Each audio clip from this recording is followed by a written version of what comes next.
आवाम जो चाहते हैं पेश करते हैं।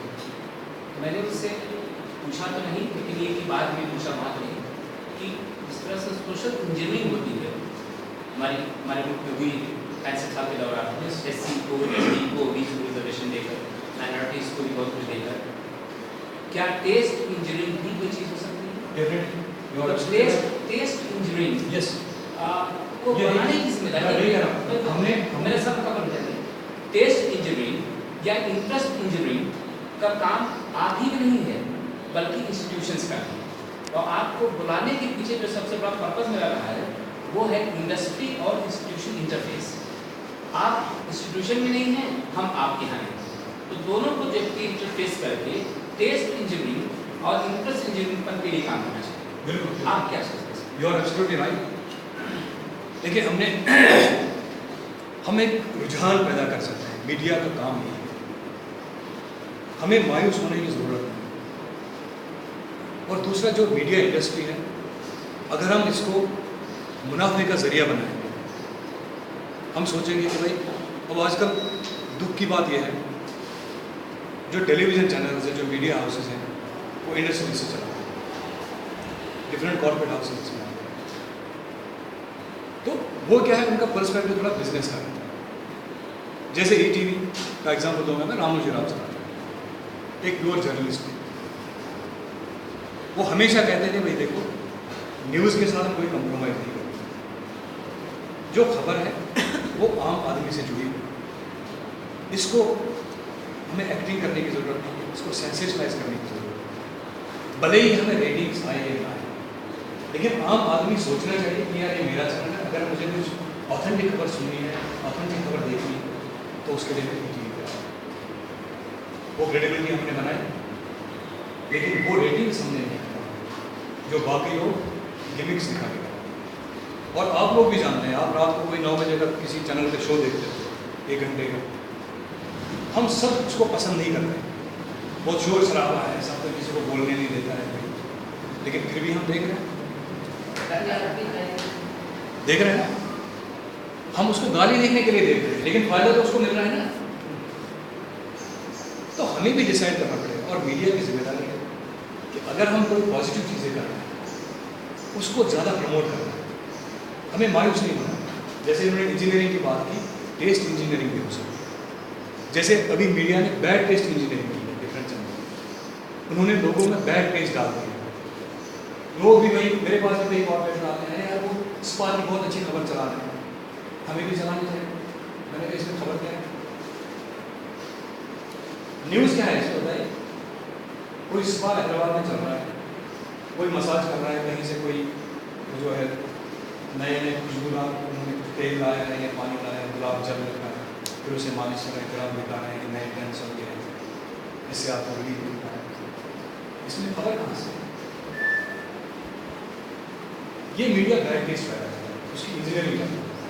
लेकिन कई चैनल ऐसे हैं जो गुड टेस्ट की इंजीनियरिंग करते हैं, और हमें करना चाहिए, हमें टेस्ट डेवलप करना चाहिए। जब छोटा बच्चा होता है उसको हम नमक खिलाते हैं, पहले ऐसे करते हैं, उसको चीनी खिलाते हैं, उसको अच्छी लगती है, मीठी होती है। लेकिन इसका मतलब ये नहीं कि हम उसको सिर्फ चीनी ही खिलाते रहेंगे, हमें उसको नमक का टेस्ट भी डेवलप करना है, क्योंकि नमक उसके ग़िज़ा का एक हिस्सा है। उसको आगे जाके उसकी नशो नुमा में, उसकी हड्डियों में, उनकी नशो नुमा में नमक का इम्पोर्टेंट रहेगा। तो वो टेस्ट मीडिया को डेवलप करना है, उस जिम्मेदारी से हमें भागना नहीं। हमें आवाम के इश्यूज़, जो लोगों के दिल के करीब इश्यूज़ हैं, उनको सामने लाना पड़ेगा और उनकी तशहीर करनी पड़ेगी। सुबह से शाम तक 5 बार चला दो प्रोमो यार। आज 9 बजे देखो कि कैसे वहाँ पर लोगों के पास सड़क नहीं है 50 साल से, और लोग देखेंगे 3 महीने, 4 महीने, 5 महीने एक माउथ टू माउथ पब्लिसिटी होती है। आपने देखा होगा कुछ फिल्में ऐसी बनती हैं जिनके पास बजट ही नहीं होता है, मतलब वो बेचारे अखबार में हेड तक नहीं दे सकते, लेकिन जब रिलीज़ होती है तो उसके बाद सब लोग देखते हैं, वो सुपर हिट हो जाता है, 50 लाख, 60 लाख, 1 करोड़ बन जाते हैं। कई फिल्में थी, जैसे आपने पता नहीं देखी होगी, उड़ान फिल्म आई थी, इकबाल फिल्म आई थी, पान सिंह तोमर आई थी। तो माउथ टू माउथ पब्लिसिटी यही मीडिया में भी, जब आप कंटिन्यूसली अच्छे प्रोग्राम्स करेंगे, आप सोच रहे हैं 2 महीने 3 महीने मेरा रेटिंग्स नहीं आ रहा, लेकिन 2-3 महीने के बाद माउथ टू माउथ पब्लिसिटी इतनी हो जाती है कि सब लोग आपको चले। और रेटिंग्स का पैमाना ऐसा है कि ये जो है कुछ शहरों में इनके मीटर्स होते हैं, क्योंकि आप मीडिया में आपको जानकारी रखना ज़रूरी है। सपोज हैदराबाद आंध्र प्रदेश में आपके 10 बड़े शहर हैं, उन 10 बड़े शहरों में है किसी घर के टेलीविजन में एक मीटर लगा है, वो खुफिया होता है, उनका अपना डिवीजन डिपार्टमेंट कैसे रखते हैं वो आदमी उस टीवी सेट पर कौन कौन सा चैनल देखेगा उसकी रीडिंग वो नोट करेगा। अब उसमें भी मैनिपुलेशन, टीवी वालों ने लिस्ट भी निकाल दी, किस किस घर में है, वो चले जाते हैं 10 लाख रुपये दे देते हैं, तो 24 घंटे की टीवी लगा देते हैं। आपको कोई और चैनल देना, दूसरे चैनल 1-2 कमरों में ये टीवी सेट हमने दे दिया, पैसे भी दे दिए, चल रहा है, जब रेटिंग आ रही तो ज़्यादा। लेकिन एक इम्पैक्ट की बात होती है, आपकी रेटिंग देखिए एक हफ्ते के बाद सबसे ज़्यादा रेटिंग, लेकिन जब आप इम्पैक्ट की बात करते हो, आप लोगों से पूछते हो सबसे ज़्यादा चैनल कौन सा पसंद करते हो, वो बोले यार फलान चैनल, वो कह रहे यार सबसे ज़्यादा बंसल का आ गया रेटिंग, तो बोले बंसल कौन यार, हमने तो सुना नहीं, हमने इनसे प्रोग्राम ही नहीं देखे। सो वो एक गिमिक है, उस पर हमें जाना चाहिए, हमें अपना काम ईमानदारी से करना चाहिए और गुड टेस्ट की इंजीनियरिंग करनी चाहिए, लोगों को मजबूर करना चाहिए हमारा कंटेंट देखने, उसको इंटरेस्टिंग बनाना हमारा काम। अभी नहीं, उसमें कैसे ग्राफिक्स डालने हैं, कैसे स्क्रिप्ट लिखना है, कैसे उसमें विजुअल्स बनाने हैं, वो मीडिया की जिम्मेदारी नहीं इसमें रेटिंग देता ये टीआरपी वो किसके कंट्रोल में है? ये एजेंसी प्राइवेट एजेंसी अब गवर्नमेंट के कंट्रोल में आ रहा है, अभी बाहर आ रहा है, ब्रॉडकास्ट ऑडियंस रिसर्च बोर्ड भी नया आ रहा है, अप्रैल से शुरू हो गया, तो वो पैरामीटर्स तो गवर्नमेंट को चेंज करना चाहिए, वो चेंज हो रहे हैं, वो अभी बस अप्रैल से लागू होगा। अच्छा, क्योंकि जो इनके 10-15 सेंटर होते थे उनको हज़ारों सेंटर्स में तब्दील कर, मतलब गांव देहात में वो मीटर्स लगे, हर जगह का आपकी सही आइडिया। जिसे गुलाम बड़ा अच्छा सवाल है, जिससे मैंने पूछा था कि कश्मीर के बारे में जब कश्मीर की बात आती है, कश्मीर लफ्ज़ इस्तेमाल करिए, हाँ तो दिमाग के ज़हन में कहीं ब्लास्ट हो रहा है, कहीं आग लगी है, इस तरह का तास्कुर या तसव्वुर के दिमाग पैदा होता है।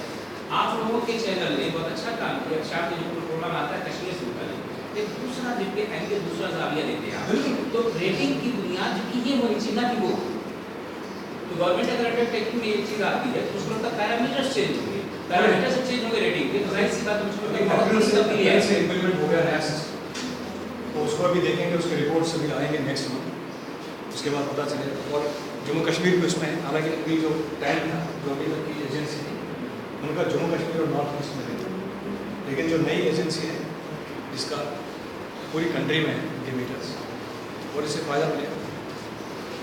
और कोई सवाल भी तर्जुमे से मुतालिक मीडिया के अलावा? बाकी ट्रांसलेशन के बारे में या स्क्रिप्टिंग के बारे में आपके जहन में कोई सवाल?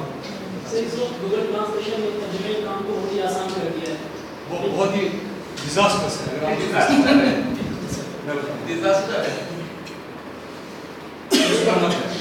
सुनिए डॉक्टर साहब बात है, बताइए। गूगल ट्रांसलेशन आप खुद करके देखिए, ठीक है? कोई अंग्रेजी का एक पैराग्राफ लिख दीजिए, उसके बाद ट्रांसलेशन कोई वर्ड माना बता देता है, उसमें वर्ड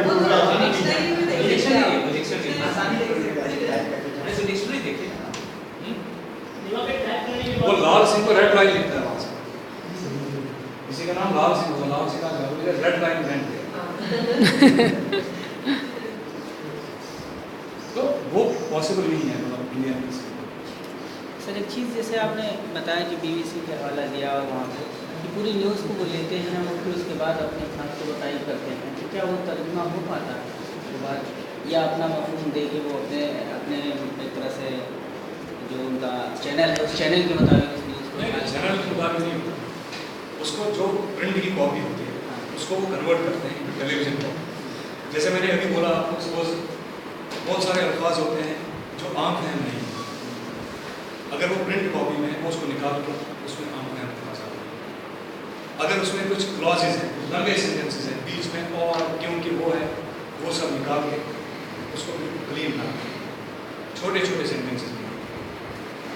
जब हम खासकर टीवी या रेडियो के लिए लिखते हैं एंकर न्यूज़, हमें ये सोचना पड़ता है, ये ज़रूरी नहीं है कि जब न्यूज़ रीडर ने सेंटेंस शुरू किया हो तभी व्यूअर ने टीवी ऑन किया। सपोज व्यूअर ने बीच में टीवी ऑन किया, उसने बोला उन्होंने आज ये भी कहा था कि वहाँ वो तक जाएंगे, वो कल वहाँ एक प्रेस कॉन्फ्रेंस भी करेंगे। ये 3-4 बार उन्होंने वो आ गए तो व्यूअर को पता नहीं चला किसकी बात है। सो असूल ये है, एक तो पहले सेंटेंस में आप लिखेंगे किसकी बात कर रहे हो और लास्ट सेंटेंस में फिर उसका नाम दोहरा दें, या वज़ीर आज़म लिखा या उसका नाम लिख दिया जिसकी खबर है, या कोई इलाके की खबर है फिर लिख दिया उस शहर का नाम, ताकि अगर बीच में कोई टीवी से ऑन करे उसको पता चले कि किसी। और ट्रांसलेशन करते वक्त एक और बहुत इंपॉर्टेंट चीज़ है, व्यूअर्स का ध्यान रखना पड़ता है। आप किसी मीडिया हाउस के लिए ट्रांसलेशन कर रहे हैं, आजकल ब्रेकिंग न्यूज़ का ज़माना है, इसलिए कि हमें भी मतलब टेक्नोलॉजी के साथ साथ और रफ्तार के साथ साथ हमें आगे बढ़ना पड़ता है। कहीं पर कुछ भी होता है तो ब्रेकिंग न्यूज़ लगाइए। अगर आपको कभी भी मौका मिले किसी मीडिया किसी न्यूज़ चैनल में काम करने, सबसे पहले जब आप ट्रांसलेशन करेंगे में लिख के आएगा bomb blast in Hyderabad 5 people dead, आप इसको क्या लिखेंगे? हैदराबाद में बम धमाका 5 लोगों की मौत। जितने भी हैदराबादी पूरी दुनिया में आपका चैनल देख रहे हैं, आपने उनको परेशान कर दिया, वो फोन लाइन पर भाई हैदराबाद तो बहुत बड़ा एरिया है ना, तो सभी हैदराबादी जिन्होंने ये खबर सुनी वो बेचारे घर में तो ठीक है। फिर वो बोल रहे हैं वो वहाँ पर जो कुकटपल्ली में जो एक सुपरमार्केट है उसमें ब्लास्ट हुआ, तो ये बात आप ब्रेकिंग न्यूज़ पहले ही क्यों नहीं लिखी? जब आप ट्रांसलेशन कर रहे हैं, जब आपके पास ब्रेकिंग आ गई, पहले पता कर, अरे यार हैदराबाद तो बहुत बड़ा इलाका है यार, ऐसे मुझे पैनिक क्रिएट नहीं करना चाहिए। भाई 10 सेकंड और लगेंगे ना, पता करो यार कहाँ है, बोले कुकटपल्ली, देखो कुकटपल्ली हैदराबाद में एक ब्लास्ट, इसका इम्पैक्ट खत्म। जो दिलसू नगर में रहता है, जो गच्चीबौली में रहता है, वो ज़्यादा परेशान है। इसी तरह कभी हादसा होते हैं, बस हादसा होता है, हम क्या लिखते हैं विशाखापट्टनम में बस हादसा 25 लोग हलाक, ये बस विशाखापट्टनम से हैदराबाद आ गई। विशाखापट्टनम से हैदराबाद दिन में कितनी बसें आती हैं, कितने लोगों के बच्चे, कितने लोगों के रिलेटिव्स बेचारे वहाँ काम करके या यहाँ आते होंगे, वो सब परेशान। जब आप ऐसी खबरों का तर्जुमा करेंगे तो उसका इंफॉर्मेशन और वैल्यू ऐड कर सकते हैं। ये कितने बजे बस निकली थी यार, ये बस विशाखापट्टनम स्टेशन से 9 बजे निकली, खत्म हो गई। जो 12 बजे की बस से निकला है वो परेशान नहीं चले, आपने इसका इम्पैक्ट करना, ये रिस्पॉन्सिबिलिटी है। ये बहुत सेंसिबल तरीका आप बता रहे थे, जबकि हम दूसरे जो प्राइवेट चैनल्स में देख रहे हैं इसके बिल्कुल ऑपोजिट। मैं आपको बता रहा हूँ, मेरे पास घर से फोन आते हैं, मेरे पास कश्मीर से फोन आते हैं, जब ऐसी कोई खबर सुनते हैं ना, अरे तुम ठीक हो गए, क्या हुआ?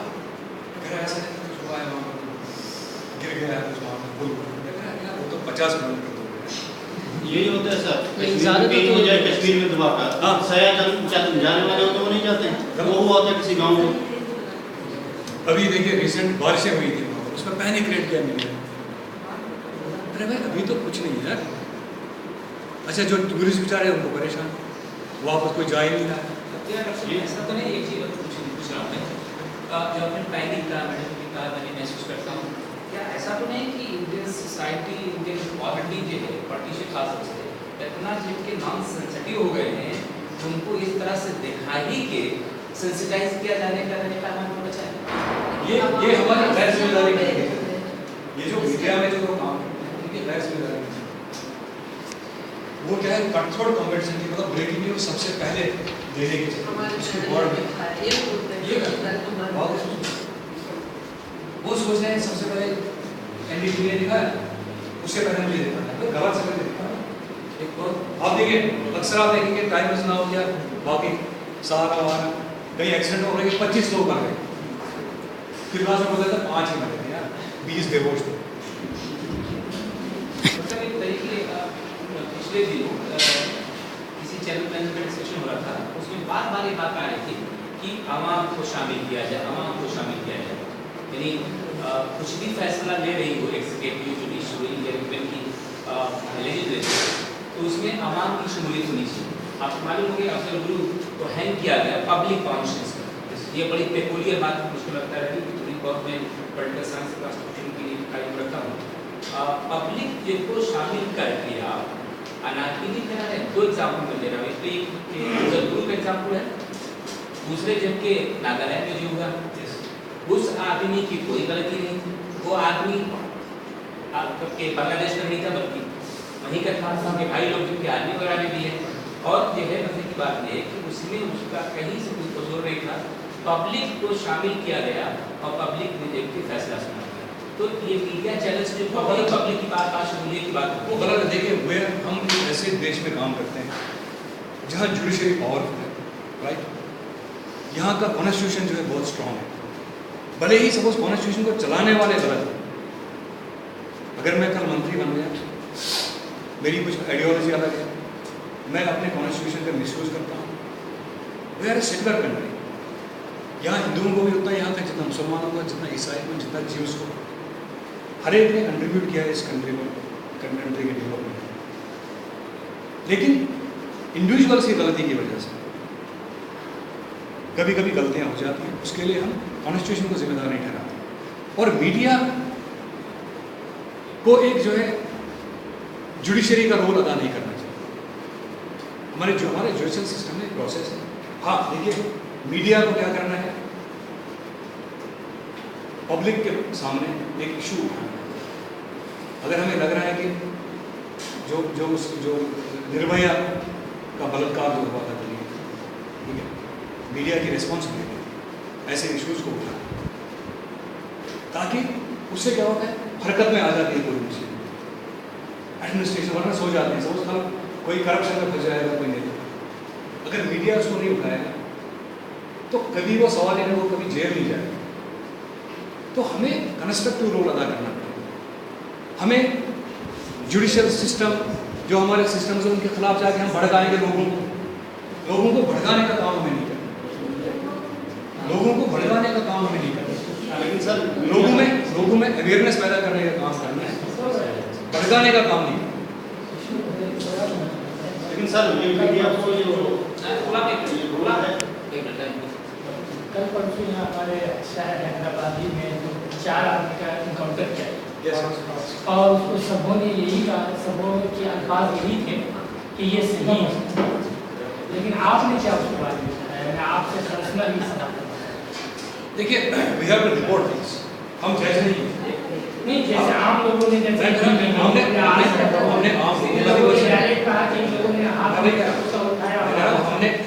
लोगों का भी वर्षन चलाया, हमने पुलिस का वर्षन भी चलाया। अब हम इस स्टोरी को फॉलो करें। अब ये अदालत फैसला करेगी। अब ये जो है छानबीन के बाद पता चलेगा कि हकीकत क्या है, और उसके साथ हम जाएंगे। मीडिया का काम देखिए, मीडिया जज नहीं, हम जजमेंट पास नहीं कर सकते। तो सही चीज़ को दिखा सकते हैं, दिखा रहे हैं, हम तो दिखा रहे हैं। फिर आप डायरेक्ट उनको हाथ में बंदूक बैठ दे दिया और डायरेक्ट ये तो पुलिस को मारने से आ रहा था। तो हमने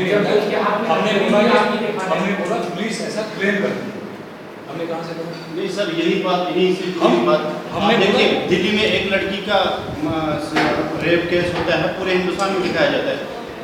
हमारे कश्मीर में इसमें कपवाड़ा में बैक वक्त 35 लड़कियों का रेप करती है फौज, कहीं नहीं दिखाया जा रहा है। क्यों ये सवाल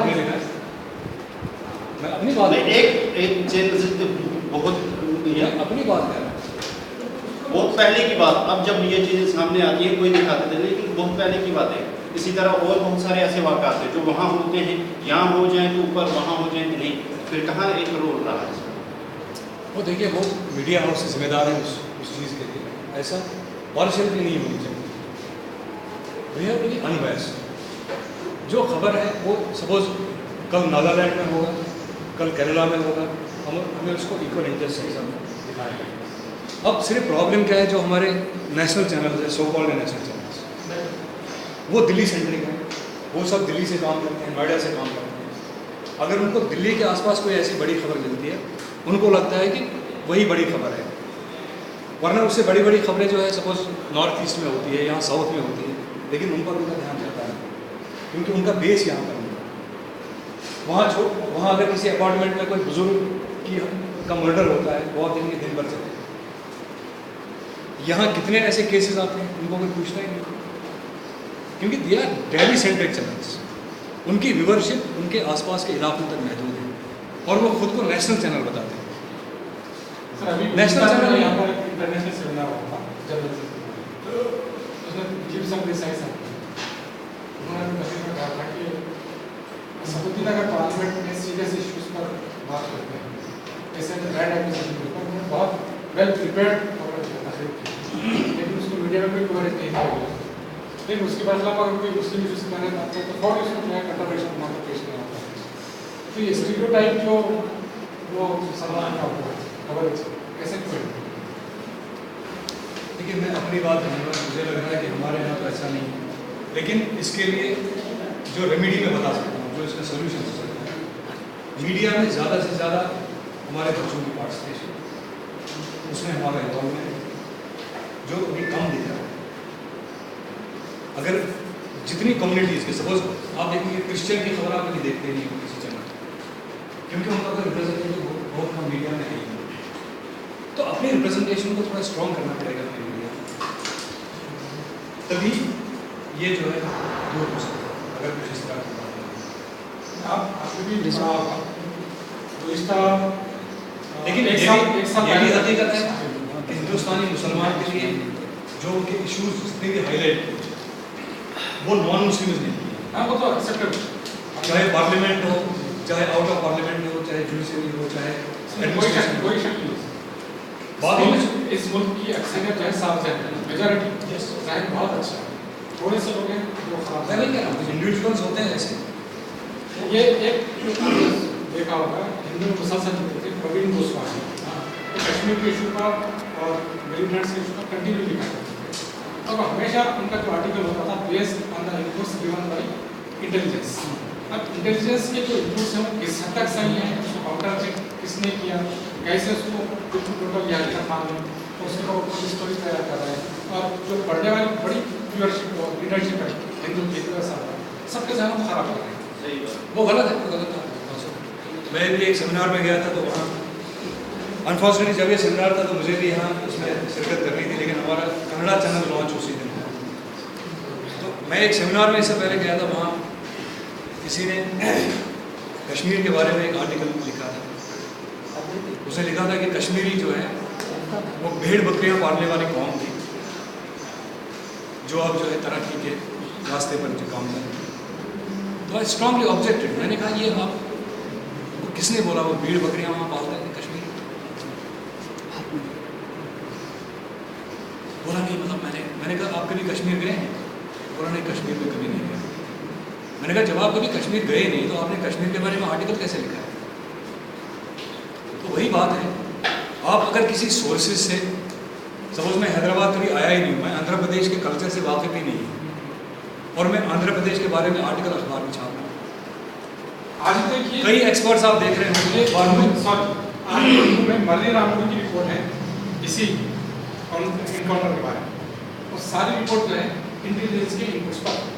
इंटेलिजेंस के इनपुट्स कैसे होते हैं, पुलिस जो चार्जशीट लगा के कैसे होती है, वो सारे के सारे चार्जशीट आधार पर गलत है, सब बड़ी गलत है, लेकिन उसी को जो है रियलिटी मानकर जो है उसको रिपोर्टिंग की जाती है रिपोर्ट्स को।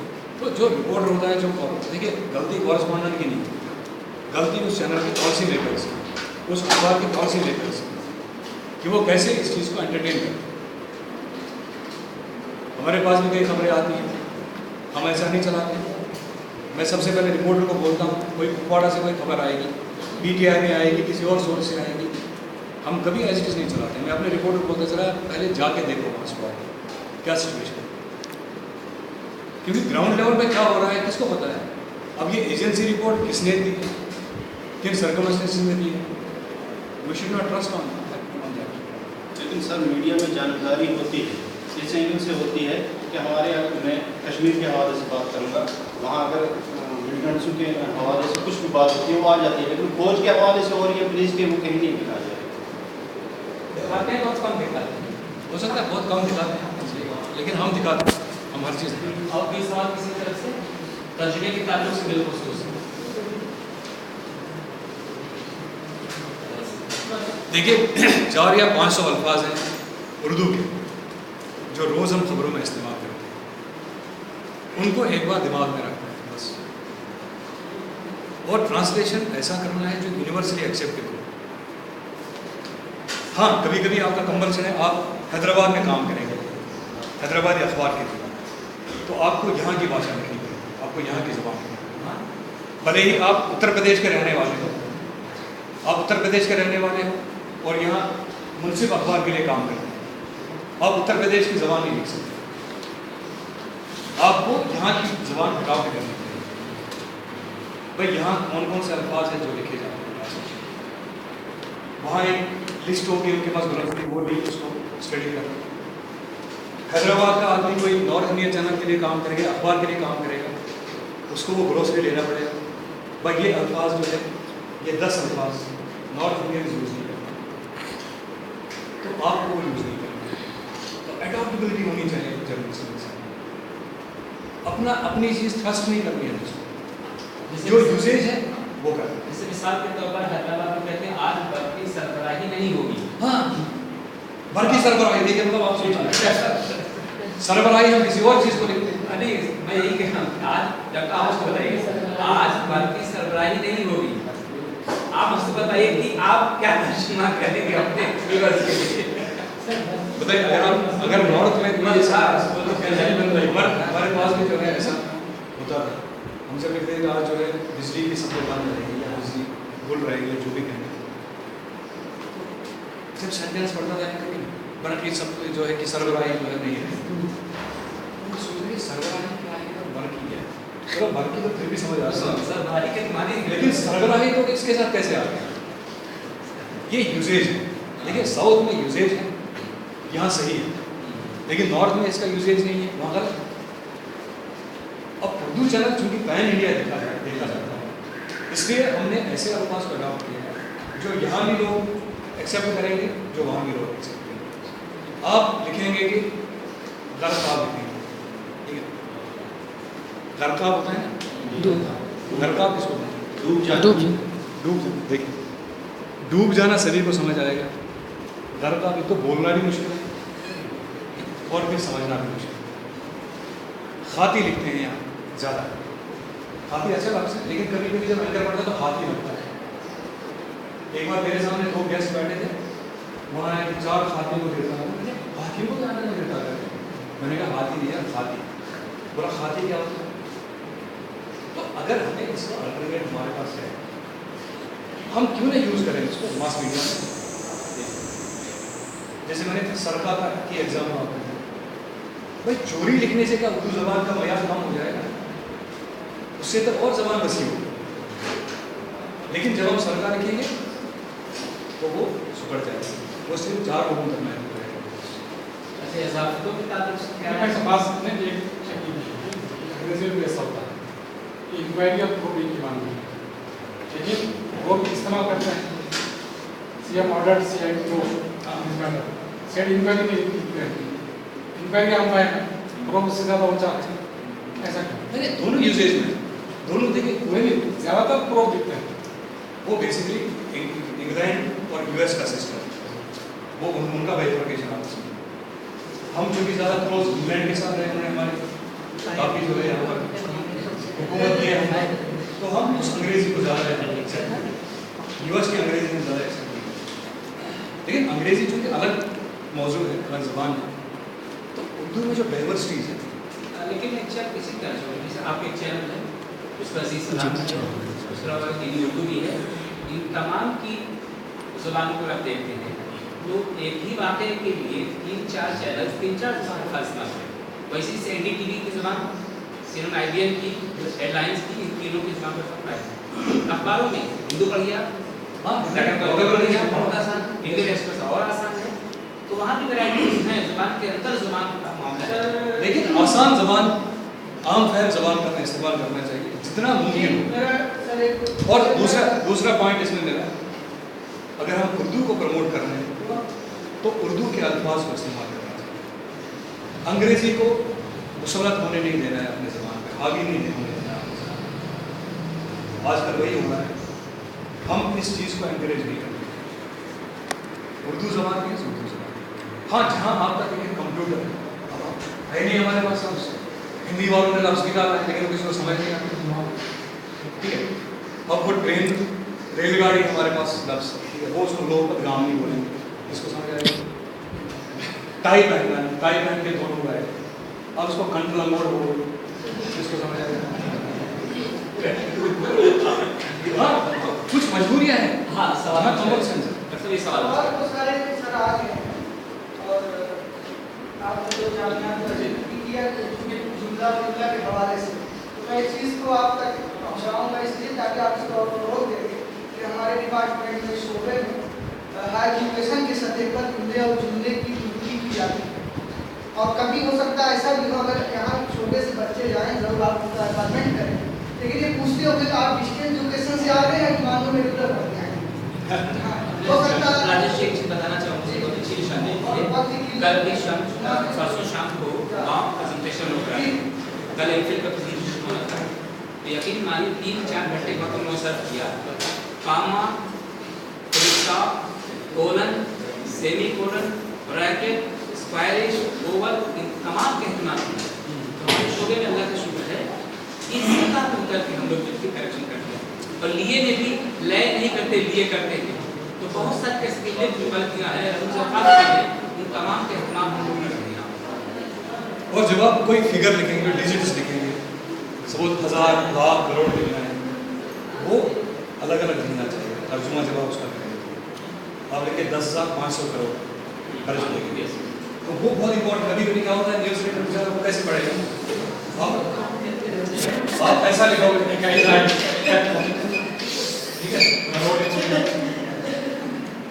तो ये कहाँ से सुना? इसमें ऐसे लिखना